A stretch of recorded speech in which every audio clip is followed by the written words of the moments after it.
looking back, to the same question earlier, for the past 28 years, when you look back, politics, like I said, we barely understand it. Key moments, ma'am, जहाँ चाहिँ you feel like, okay, यो कुराले गर्दा चाहिँ advocacy काम गर्यो अथवा women rights को हकले हेर्नु पर्दाखेरि चाहिँ यहाँ चाहिँ हामीले फड्को मार्यो भन्दाखेरि if you had to look back, कुन मोमेन्टहरु हजुरले हेर्नुहुन्छ? 2-3 things, one was, getting women out of jail. Safe abortion ko issue ma, I'm an advocate for abortion rights globally. People know me as an advocate. What used to happen in Nepal was, like there were 100 women in jail. Out of that, more than 50 women were in jail for abortion. And none of the men who got them pregnant were in jail.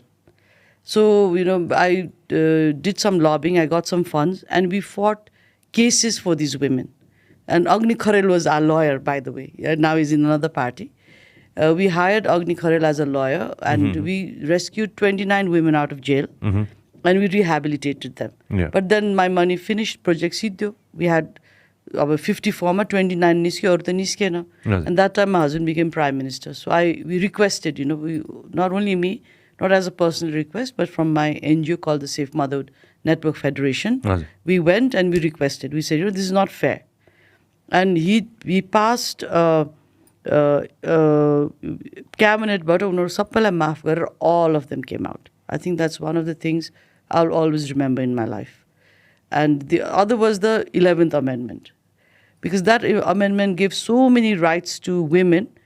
King Gyanendra didn't like it, because our kingship is always very traditional. It's conservative.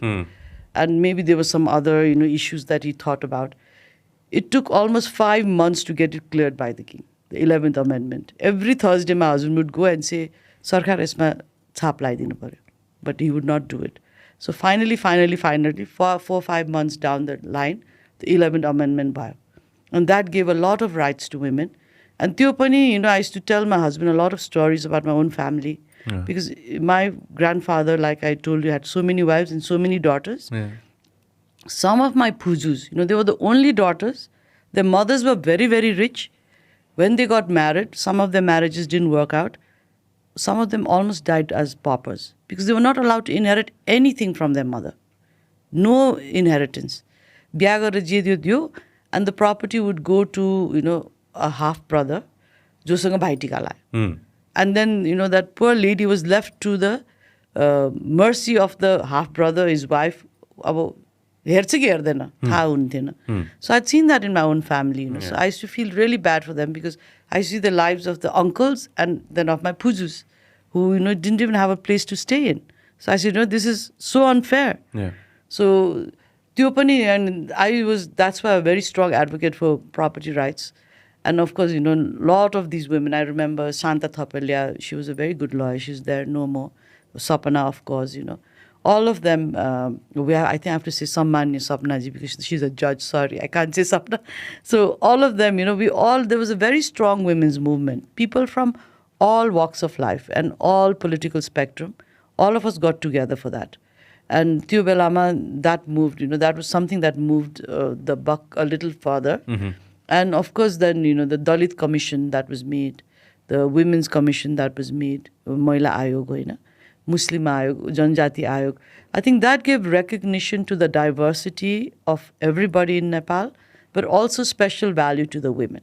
So I think these are some of the key things that my husband did as a prime minister. The other thing that I really feel happy he did was, when the Samvidhan was being written, the constitution. You were a big part of it. Yeah, I was a big part of it. I was also, the coordinator for all the women parliamentarians because I didn't have anything to lose. I could just say anything I wanted. I didn't want to be minister or anything. So, त्यो बेलामा चाहिँ, something came up as a challenge which we never thought, because interim constitution ma, we had already enshrined reproductive rights, the whole spectrum, whether it's right over my body, this is my body, my right, that was our concept. But when we were drafting the final of the constitution, they only took safe motherhood as a woman's right, and they were, cancelling out the other things like, right to safe abortion and all that. And there was a big lobby because there were some, groups with interest to curtail women's rights in parliament. I won't take names. जुन अहिले पनि छन् होला नि अहिले पनि छ some अब छ conservative अब international जस्तो छ नि यसको विरोधीहरू नेपालभित्र पनि त्यस्तै छ है so त्यो बेलामा चाहिँ we lobbied everybody but कोही पनि नगर्ने and my husband went on the rostrum and he said हामीले यो दिइसकेको rights चाहिँ we cannot go back on it and we want women to have these rights and it was so amazing like everybody all the opposition leaders supported. I remember त्यो बेलामा त्यो को हुनुहुन्थ्यो एमालेबाट maybe Pinda Pandeyji then Rekha Sharma ji from Maowadi all of them supported and everyone voted for women's rights. So that kind of त्यसको पनि citizenship को पनि exactly म त्यसमा आउँदै थिएँ अहिले सिटिजनशिप बिल जुन पास भएन त्यो हेर्दाखेरि हजुरलाई कस्तो फिल हुन्छ I feel sorry. I feel sad. And I think there's no need to feel so like scared. Like somebody's going to come and be a citizen in your country because we had lobbied so hard for that bill, because I know of case studies where people have even committed suicide, because if you don't have any identity, you can't do anything. Class 10 पढ्यो त्यसपछि 12 पनि पढ्न पाउँदैन युनिभर्सिटीमा पनि के नागरिकता नभएपछि you are a non-entity and almost 5-6 lakhs people are like that in Nepal. बाबामाको छ छोराछोरीको छैन यो 3 जना दाजुभाइको छ 2 जना दिदीबहिनीको छैन. So that's not fair at all, and I think that's going to be one of the key agendas. सुनाएपछि के हुन्छ ma'am We'll revive this. We'll revive this and we'll get it passed. It's already been passed by Parliament. Actually, the office of the president has no right to say no.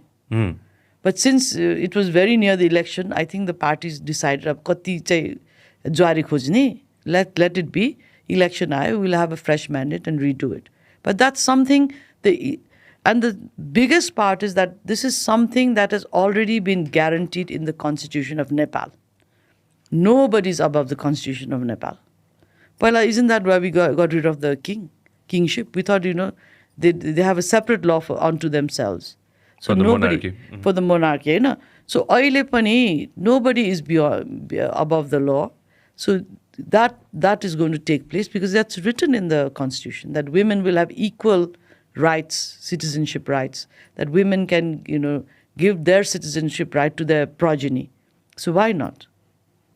I mean, I don't see any logic why we cannot give citizenship to those people, who are without citizenship. If you love what we are doing, make sure that you subscribe and turn on notifications. This program is brought to you by Vyas Studios. Thank you very much for watching us on YouTube. Make sure that you also listen to us on Spotify.